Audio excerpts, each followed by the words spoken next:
윤석열 대통령이 역대 대통령 중 처음으로 헌법재판소 탄핵 심판에 출석해서 변론을 펼쳤습니다. 패널 4분과 함께 자세한 이야기 나눠보겠습니다.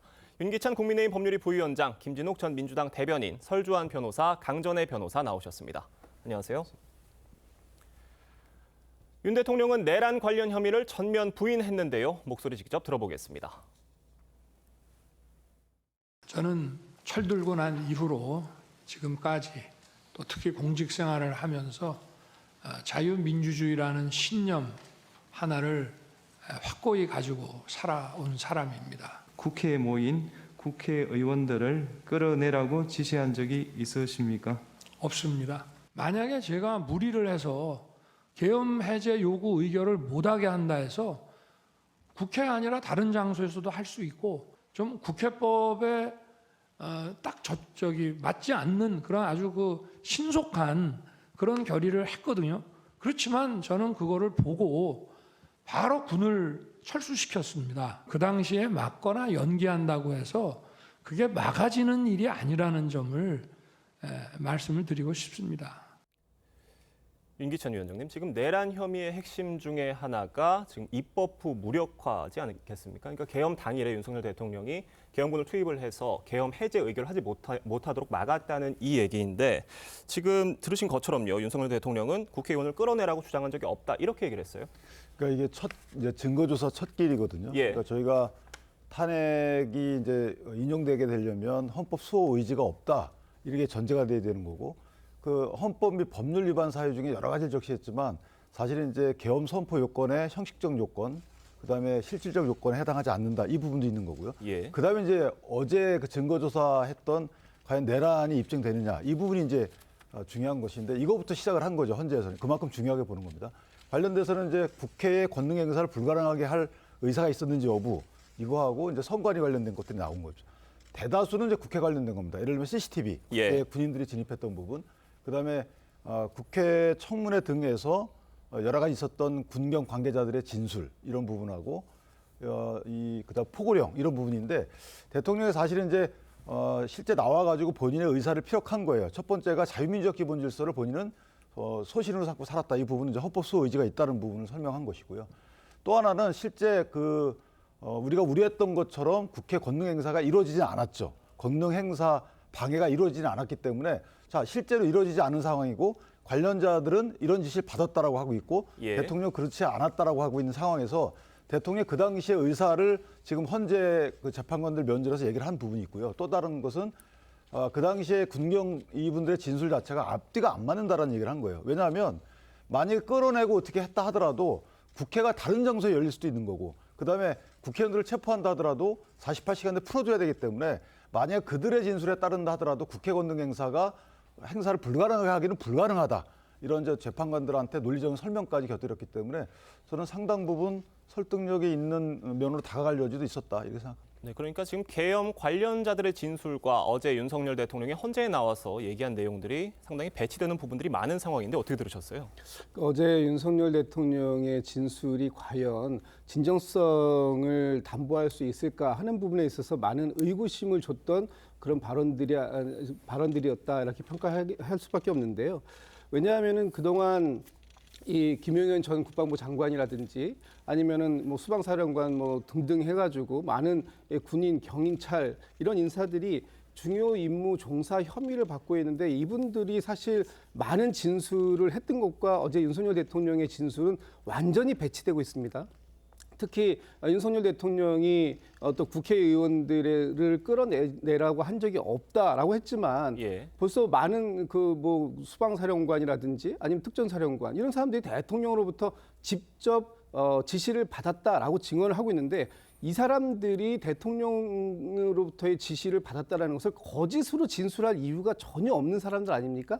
그런 상황들이고 어제 또 그 계엄 포고령 관련해서도 마찬가지고 또 최상목 권한대행이 받았다고 하는 그 쪽지에 대해서도 대통령은 일체 그런 걸 다 부인하고 있단 말이죠. 이렇다면 대통령이 하신 말씀에 대해서 과연 얼마만큼 우리가 신빙성을 가지고 신뢰할 수 있는가 하는 부분은 어저께 이 헌법재판관들도 상당히 의구심을 갖지 않았을까라고 판단을 합니다. 윤기찬 변호사님, 질문 하나만 더 드려보면은 지금 윤석열 대통령이 이렇게 그 계엄 관련자들에게 여러 가지 지시를 했다는 내용들이 뭐 진술 등을 통해서 많이 나오곤 있지만 그 목소리가 담긴 녹취라든지 이런 직접 증거가 없는 상황이기 때문에 이런 사실관계 확인에 좀 더 시간이 걸릴 것으로 예상을 하시나요?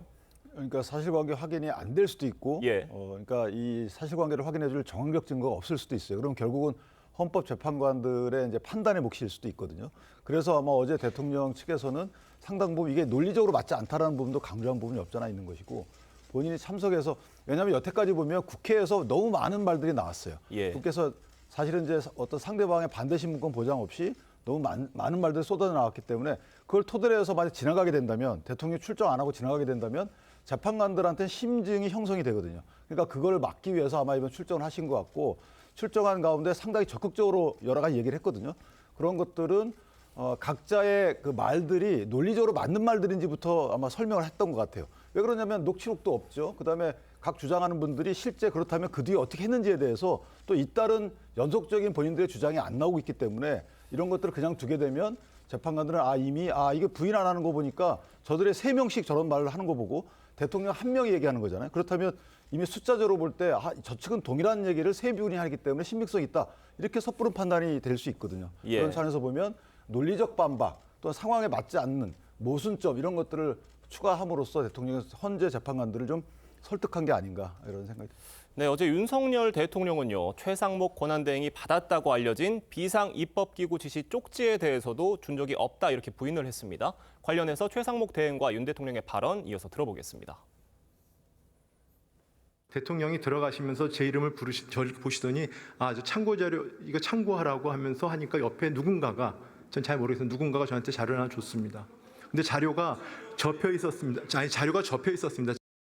국가 비상입법기구 관련 예산을 편성하라는 쪽지를 기획재정부 장관에게 준 적이 있으십니까? 저는 이걸 준 적도 없고 한참 있다가 언론에 뭐 이런 메모가 나왔다는 것을 기사에서 봤습니다. 이거를 만들 수 있는 사람은 국방장관밖에 없는데 국방장관이 그때 이제 구속이 돼 있어서 구체적으로 확인을 못했습니다.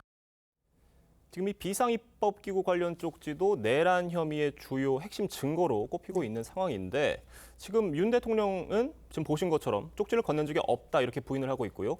국회 측 주장과도 배치가 되고 김용현 전 장관의 공소장 내용과도 배치가 되는 내용이에요. 맞습니다. 김용현 전 장관의 공소장을 보면은 최상목 당시 이제 기재부 장관에게 대통령이 쪽지를 직접 건넨 것처럼 나와 있습니다. 그리고 국회 측에서도 그 쪽지 안에 들어있는 내용, 비상입법 기구를 만들라라고 한 것이 어떤 국회의 권능을 침해하려 한 것이다. 그렇기 때문에 헌법에 위반된다라고 주장을 하고 있는 것인데요. 그런데 조금 아까 영상에서도 보셨지만 최상목 권한대행은 대통령이 준 것이다라고 인지를 하고 있었던 것으로 보이지만 이것을 다른 사람으로부터 건네받았다라는 것을 국회에서 이미 이야기를 한 바가 있는 것이죠. 그리고 예. 거기에 대해서 대통령 측에서는 이 쪽지에 대한 작성자가 본인이 아니다라고 어제 이야기를 한 것입니다. 관련해서 김용현 전 장관의 변호인도 20일에 이 쪽지를 작성한 것은 김용현 장관이 맞다라고 이야기를 한 것이거든요. 그렇다면은 지금 이런 비상입법기구, 국회의 권능을 침해하는 것으로 보일 수 있는 이 기구를 준비하고 생각했던 사람이 대통령이 아니라 김용현 전 장관인 것인가라는 식으로 생각이 될 수가 있는 것입니다. 그렇기 때문에 지금 대통령에 대한 탄핵소추 사유에 있어서는 좀 반대되는 모습으로 가고 있는 것이 맞습니다. 지금 윤석열 대통령의 주장대로 이 쪽지를 직접 건넨 사실이 없고 쪽지 작성도 김용현 전 장관이 전담을 해서 한 거라면 네. 윤석열 대통령의 내란 혐의 입증에도 어려움이 있을 것으로 보여요. 아무래도 그럴 수가 있죠. 그렇기 때문에 내일 근데 대통령의 탄핵 심판 과정에 있어서 김용현 전 장관이 증인으로 나옵니다. 예. 그러면은 국회 측에서 아마도 이 쪽지의 작성 경위라든지 이 쪽지에 대해서 대통령에게 보고를 한 것인가? 이 부분에 대해서 집중적으로 물을 것으로 보이는데요. 그럼에도 불구하고 만약에 녹취라든지 이런 것들이 나오지 않는다면 직접 증거가 없는 상황에서 결국 헌법재판소가 헌법재판소 재판관들 같은 경우에는 이 탄핵 심판은 형사 사건만큼 디테일하게 보는 것은 아니기 때문에 현재 그 재판관들이 판단을 함에 있어서는 조금 어려움은 있을 것으로 예상됩니다. 제가 하나만 조금 추가하면 예. 저게 비상입법기구의 의미에 따라서는 다른 의미로 다가올 수 있어요. 예를 들면 김용현 전 장관 측에서 얘기하는 것은 저게 재정경제명령권이라는 것은 국회가 하는 게 아니거든요. 대통령이 하는 거라서 그거를 전담할 조직을 기재부 안에 만들어라 이런 취지의 주장을 하고 있기 때문에 그게 맞다 그러면 저걸 누가 했는지 어떤 경위로 만들게 됐는지에 대해서 크게 중요하지가 않은 거죠. 예. 기능 자체가 국회를 대체하는 게 아니기 때문에. 지금 설정환 변호사님, 저희 쪽지 관련해서 질문을 하나 이어서 드려보면 지금 18일에 있었던 서부지법 구속영장 심사에서 윤석열 대통령이 쪽지 관련해서 누가 썼는지 가물가물하다 이렇게 얘기를 했다가 어제 변론기일에서는 쪽지를 쓸 사람은 김용현 전 장관뿐이다 이렇게 얘기를 해서 말이 좀 바뀌었다 이런 지적도 있는 것 같아요.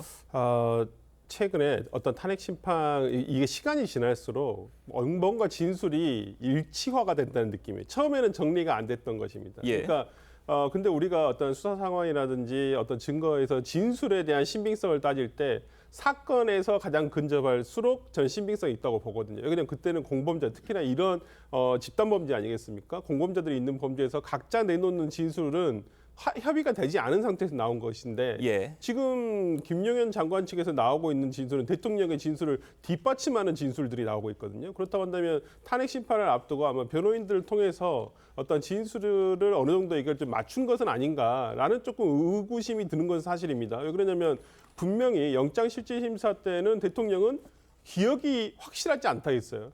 근데 그때 당시에 변호인단은 준 사실이 없다 그랬습니다. 근데 어저께 나와서는 이건 내가 준 게 아니다라고 얘기하고 있거든요. 예. 그럼 이건 진술이 뭔가 정리가 됐다는 얘기예요. 인위적으로. 그렇다고 한다면 어제 저는 그 헌법재판소에서의 대통령의 진술들이 지금 조금 신빙성이 많이 조금 떨어지는 것은 아닌가. 뭐 이건 헌법재판소 판단할 문제지만 그리고 앞으로 있을 어떤 당시에 참여를 했던 뭐 군 장성들이라든지 김용현 국방부 장관 이하 예. 모든 참여자들에 대한 증인 신문을 통해서 대통령과의 어떤 진술 불일치 그리고 기존에 이분들이 수사기관에서 했거나 국회에서 발언을 했던 내용과의 어떤 일치 여부를 보고 아마 이 신빙성 여부를 따지지 않을까 싶습니다. 네, 어제 쪽지 얘기 포함해서 참 다양한 얘기들이 나왔는데 윤석열 대통령 측에서는요. 지난 변론기일에 이어서 어제 변론에서도 또다시 부정선거론을 꺼내 들었습니다. 그런데 국회 측은 쟁점이 아니라고 지적을 했고요. 지금 이 부분을 둘러싼 공방이 있었는데 어떻게 보셨어요? 그러니까 부정선거론이라는 것은 대통령 측에서 지금 주장을 하는 것은 계엄을 선포하게 된 배경이잖아요. 예. 이걸 하기 위해서 부정선거에 대한 것을 사실 확인하기 위해서 그런 것이다. 근데 지금 이 부분도 조금 말이 달라지고 있어요. 어떤 많은 증거를 확보해서 이제는 우리가 부정선거를 입증할 수 있다고 그랬는데 어제 나와서는 어떤 그 음모에 대해서 확인을 하고자 한 것이다라고 하는 지난 어떤 기존의 어떤 내용 주장했던 내용과는 굉장히 좀 상반되는 내용의 진술이 한 것은 아닌가라는 생각이 들어서 당연히 국회 측에서는 비상계엄의 선포 요건도 아니고요. 어찌 보면 계엄을 하면서 계엄법에 어떤 해당하는 내용도 아닙니다. 부정선거에 대한 것이. 그렇기 때문에 대통령 측에서 이 부정선거론을 계속 얘기하는 것은 법적인 쟁점을 계속 얘기하는 게 아니라 오히려 이런 부분에서 정치 쟁점화를 하는 것은 아닌가라는 어떤 의구심이 있기 때문에 헌재에서는 법에 의한 판단만 하자라는 의미에서 지금 부정선거론은 이 사건의 쟁점이 아니라고 주장하고 있는 겁니다. 네, 이런 변론기일 어제 변론이 끝난 뒤에 윤석열 대통령은요. 서울구치소가 아니라 국군 서울병원으로 향했습니다. 그런데 공수처가 이 사실을 까맣게 모르고 강제 구인을 시도했다가 또다시 불발이 됐어요. 어떻게 보셨습니까, 윤기천 변호사님? 그러니까 공수처가 대통령이 이제 병원으로 간 그 부분은 모를 수는 있어요. 예. 구치소에서 공수처에 그 통보를 해주지 않기 때문에 예. 통보를 해줘도 안 될 것 같고요. 그런데 이제 공수처가 연이어서 저렇게 강제 인치 등을 시도하는 것 자체는 문제가 있다고 봐요. 왜냐하면 수사라는 것은 현재 그 가장 그 인권을 덜 침해하는 방식으로 진행이 돼야 되는 부분이고 또 하나는 일단 한번 조사를 했는데도 불구하고 조사 날인도 안 하고 진술도 거부하고 이런 상황이었잖아요. 자, 그것이 적절한지 여부는 그건 뭐 공수처가 판단할 건 아닙니다. 공수처는 수사만 하면 돼요. 예를 들면 진술을 받아서 관련된 그 진실규명과 관련된 내용들을 조사에 적으면 되는 건데 그게 불가능한 거예요. 강제할 수가 없는 거거든요. 진술거부권은 헌법상의 권리이기도 하고 이런 상황에서 연이어서 강제 구인을 한다. 이거 두 가지 오해의 소지가 있죠. 첫 번째는 이게 보여주기식이다. 그러니까 국민께 보여주기식인지 그 누구에게 보여주기식인지 몰라도 하여튼 보여주기식이다. 우리 이렇게 열심히 하고 있다라는 부분. 근데 그 보여주기식에 따른 인권 침해를 당하는 상대방이 있다는 것도 유념해야 될 것 같고요. 두 번째는 공수처가 지금 사건을 계속 갖고 있으려고 하는 것 같아요. 그러니까 검찰에 넘기지 않고 이렇게 우리 지속적으로 시도하고 있다. 그러니까 검찰로 넘기지 않을 명분이 있다라는 부분이고, 또 하나는 사실 헌재 재판과 헌재 심판과 공수처의 수사가 맞물려 있거든요. 예. 그 헌재 재판의 증거 조사 길이 연이어서 이루어지고 있는데 대통령이 그 당시 상황을 가장 잘 안다고 심판역에서 얘기할 정도로 지금 변호인단에게 모든 것을 사실관계를 정리해서 건네주고 변호인단이 나가서 변호인단 자체적으로 이걸 수행하기에는 효율적으로 맞지가 않아요. 그럼 대통령이 나가서 그 당시 있었던 여러 가지 증인 신문에 대해서 바로바로 즉흥적인 대응을 해야 되는 상황임에도 불구하고 연이어서 저렇게 강제 조사를 시도를 해요. 그렇다면 아주 나쁘게 말하면 헌재 재판을 방해하는 결과가 초래될 수도 있다는 거죠. 그래서 이런 여러 가지를 감안하다 해보면 공수처가 성과 없는 무리한 그 조사 일정을 계속 추진하기보다는 사건을 검찰에 넘기는 것이 맞겠다, 이런 생각을 합니다. 지금 공수처에 대해서는 이렇게 말씀해주신 여러 비판들이 엮어져서 나오고 있는데 지금 증거 인멸 우려를 들면서 윤석열 대통령에 대해서 접견 금지에 이어서 서신 금지 조치까지 내렸습니다. 그러니까 편지도 주고받지 말라 이런 내용인데 지금 윤석열 대통령 측에서는요, 이게 방어권을 너무 침해하는 거 아니냐 이런 지금 반발이 나오고 있어요. 저 부분은 공수처가 충분히 할 수 있는 사안이라고 봅니다. 특히 이번에 김용현 전 국방부 장관이 똑같은 사유로 검찰에서 그 변호인을 제외하고 서신에 대한 이 금지 결정을 내리자 김용현 전 그 장관이 법원에다가 이의 제기를 했어요. 법원에서 판단이 나왔는데 법원의 판단은 세 가지입니다. 지금 이 그 첫 번째가 가족이나 친척을 접견하는 거 외에 예. 서신 등을 통해서도 증거 인멸 행위가 가능하다. 그리고 이 구금 시설의 안전 또는 질서가 저해될 가능성이 크다라는 것이 첫 번째 이유고요. 두 번째 이유는 미결 수용자는 아직 범죄 수사 중이거나 재판이 이루어지고 있는 상태이므로 기결 수용자에 비해서 이렇게 그 인권을 좀 제한하는 부분들이 강화될 수 있다는 점이 인정된다라는 것이고요. 마지막으로 이 처분이 단기간 내에 수사 중인 상태에서 이루어진 점을 고려하면 기본권의 본질적인 내용을 침해했다고 보기 어렵다라는 세 가지 이유를 들어서 역시 김용현 전 장관에게도 똑같은 조치를 취했습니다. 그렇기 때문에 윤석열 대통령에 대한 어떤 인권의 침해가 있다 이런 부분들보다는 지금 단기간에 이루어지는 수사 상황 속에서 충분히 가능한 조치를 했다라고 이미 법원도 판단을 한 부분이 있기 때문에 윤석열 대통령의 주장이 그렇게 타당하다라고 보여지지는 않습니다. 네, 지금 검찰 조사는 검찰 조사대로 이루어진 부분이 있는데 김용현 전 장관이 비상계엄 당시에 포고령을 작성하는 데 쓴 노트북을 파괴했다고 진술한 것으로 전해졌어요. 이 노트북을 부순 경호처 소속 행정관도 이 김 전 장관의 지시가 있었다는 진술을 했다고 했는데 어떻게 보셨습니까? 그러니까 이 사건에서 내란 혐의든 아니면 헌법재판소에서의 어떤 그 비상계엄에 관한 요건이든 이 포고령이 가장 중요한 역할을 하고 있거든요. 특히나 포고령 자체가 위헌의 소지가 굉장히 다분하다라는 부분인데 이거의 작성 경위와 작성 주체에 대해서 일단 작성 주체는 김용현 국방부 장관이 인정을 하고 있기 때문에 근데 이제 그것도 정확하게 확인을 해봐야 될 것 같아요. 직접 작성을 한 것인지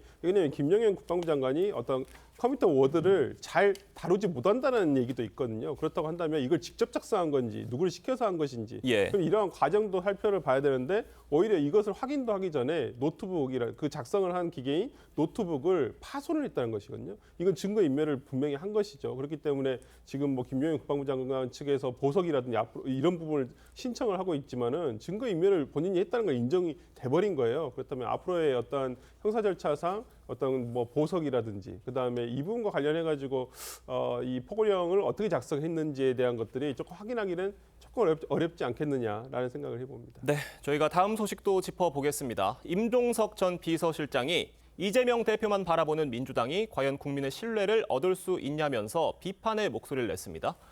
김부겸 전 총리도 당 지지율 하락 원인을 국정 리드를 못한 실망감이라고 비판의 가세를 했는데 이재명 대표 1극 체제에 어떤 균열이 생기고 있다 이런 분석들 나오고 있어요. 맞는 말씀들을 하시고 계신데 그렇게 그 당원들의 좋은 평가를 받을 것 같지는 않아요. 왜냐하면 자, 민주주의가 숨을 죽인 민주당의 현재는 누가 만들었죠? 이재명 대표는 사실 민주당의 1극 체제로서 본인이 장악하려고 노력을 해왔겠죠. 그런데 나머지 분들은 그럼 지난번 이재명 대표의 이런 1극 체제에 대해서 이게 만약에 민주당의 해로 다가온다면 진즉부터 목소리를 냈어야 되는 거죠. 여론이 움직여서 여론조사 결과로 나오고 나니까 정권 유지론이 정권 교체론보다 더 앞서게 되니까 이제서야 나와가지고 이재명 대표를 비판한다. 물론 맞는 말씀이죠. 왠지 정치적으로 보면 후한 평가를 받을 것 같지는 않아요. 그러니까 진즉부터 말씀들을 해오셔서 이런 결과 일어나지 않도록 예방하는 것이 민주당 내 원로 내지 뭐 어떤 지분권자들의 행태가 아니었나라는 생각을 해보면 저는 당원들의 지지를 받지 않고 결국은 이것은 당내의 분란으로 이어질 가능성이 크다 이렇게 생각합니다. 지금 이렇게 비명계가 목소리를 낸 게 최근 민주당 지지율이 약세를 보인 게 어떤 영향을 미친 게 아니냐 이런 분석인데 당내에서는 어떻게 보고 계십니까? 글쎄요, 뭐 당에서는 뭐 여러 가지 목소리가 나올 수 있습니다. 특히 이 부분에 대해서 뭐 이재명 대표를 흔들거나 아니면 내부 총질을 하는 거 아니냐 이런 목소리도 나올 수 있고요. 또 한편으로 보면은 이제 조기 대선이 어느 정도 가시화되고 있는 상황이기 때문에 이재명 대표의 경쟁력을 더 키우는 방안으로서 내부 경쟁을 통해서 이런 부분들이 이재명 대표에게 도움이 될 수도 있다라는 또 생각을 갖고 있는 분들도 있습니다. 네. 여전히 이재명 대표가 갖고 있는 경쟁력은 뭐 민주당 내에서는 가장 강력한 지지를 받고 있는 것이기 때문에 그런 지지 부분에 대해서는 흔들림은 없을 텐데 다만 그럼에도 불구하고 여러 사람들이 경쟁하는 모습들은 우리 민주당의 건강함을 또 증명하는 그런 길이 될 수도 있기 때문에 이런 다양한 목소리는 충분히 뭐 나올 수 있다고 보고 있습니다. 지금 지난 15일에는요. 우원식 국회의장과 김경수 전 지사가 만찬을 한 사실도 뒤늦게 알려졌고 이 자리에서요. 조응천 전 의원이 소보로빵만 팔 게 아니라 팥빵도 같이 팔아야 된다 이런 얘기를 했다 그래요? 맞습니다. 지금 조응천 의원이 그 자리에서 아마 건배 제의를 한 것으로 보이는데요. 예. 그래서 튀김 소보로라고 하니까 거기에 있는 모든 사람들이 우원식 화이팅이라고 이야기를 했다는 것이 언론에 크게 보도가 되고 있습니다. 이것이 이렇게 보도가 되고 있다는 자체도 사실상 어떻게 보면은 비명계가 결집하는 것들에 대해서 언론들이 더 관심을 갖고 있는 것이고 최근에 각종 여론조사에 있어서 민주당의 지지율들이 하락하는 추세를 보이면서 그 중심에 어떠한 일극체제로서 이재명 대표에 대한 한계론 이런 것들이 나오는 것이 아닌가라고 보이는데요.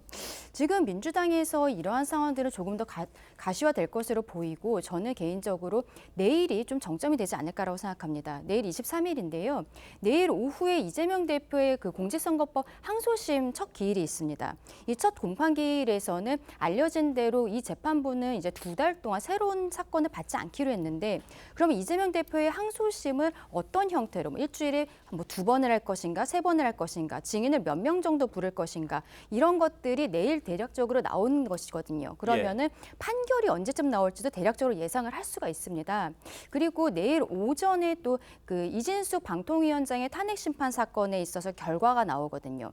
만약에 이게 기각이 된다면 이재명 일극 체제를 유지하기 위해서 29명을 탄핵했던 것에 대한 어떠한 책임감 이런 것들이 또 이재명 대표에게 갈 수가 있는 부분이 있어서 이 말하자면 튀김소보로 팀이 내일 저녁에 한 번 더 모이면서 어떠한 추세를 보게 되지 않을까라고 생각됩니다. 네, 지금 비명계의 목소리가 이어지고 있는 가운데요. 이재명 대표의 사법 리스크도 이어지고 있습니다. 내일이 이 선거법 재판 항소심이 시작이 되는데 지금 여기 1심에서 무죄를 받은 위증교사 혐의에 대해서 검찰이 최근 항소 이유서를 제출했다고 합니다. 어떤 내용인가요? 그러니까 1심 판결문을 읽어보면요. 가장 이해가 안 됐던 부분이 그러면 위증죄가 인정된 김진성 씨는 왜 가서 위증을 했냐 이런 내용이 나오거든요. 위증 교사가 없었는데. 그래서 이 왜라는 부분을 아마 입증하기 위해서 검찰에서는 이번 항소 이유서에서 그 왜라는 이유를 들고 있는데 그 중에 하나가 어떤 이 이후에 어떤 이재명 대표의 경선 캠프에 본인이 추천한 김진성 씨가 추천한 인사가 어떤 임명이 됐다라는 부분이거든요. 그래서 이러한 부분에 대해서 항소 이유서 등을 통해서 굉장히 많은 내용을 제출한 것으로 알려지고 있는데 아마 항소심에서 이 부분에 대해서 판단되지 않을까 싶습니다. 그러니까 위증 교사를 해줬기 때문에 인사청탁도 가능했다 이런 주장인 거네요. 그렇습니다. 그러니까 어떤 이해관계가 있어야 되거든요. 뭐 본인한테 이득이 있거나 그런데 이제 그러한 부분에 대해서 아마 검찰에서 주장을 한 것으로 보입니다. 네, 지금 여당에서는요, 연일 이 대표의 사법 리스크를 부각을 하면서 공세 수위를 높이고 있습니다. 최근 공개된 여론조사를 보면요, 여권 대선 주자 후보로 이른바 친윤 색깔을 드러낸 김문수 장관, 또 홍준표 시장이 부각되는 모양새인데 이 현상은 어떻게 분석하세요? 저는 이제 뭐 저분들에 대한 기지율 등이 어떤 추이로 진행될지 모르겠습니다만 어쨌든 저기서 전 느끼는 것은 2016년, 17년도와 같이 당이 깨지질 않겠구나라는 생각을 했어요. 그 당시에는 이제 강성 지지층의 경우에는 지지율이 낮게 나오고 강성 지지층을 탈피해서 당을 만들거나 그들을 배제해야 된다 이런 여론이 높았는데 지금은 이제 당원들의 표심이나 국민들의 여론이 다른 양상으로 나타나고 있는 거죠. 그러니까 스펙트럼이 넓은 정당이 될 가능성도 있고 최소한 당이 깨지지 않겠다. 뭐 이런 전 힌트를 얻었습니다. 네, 알겠습니다. 오늘 네 분 말씀은 여기까지 듣도록 하겠습니다. 감사합니다.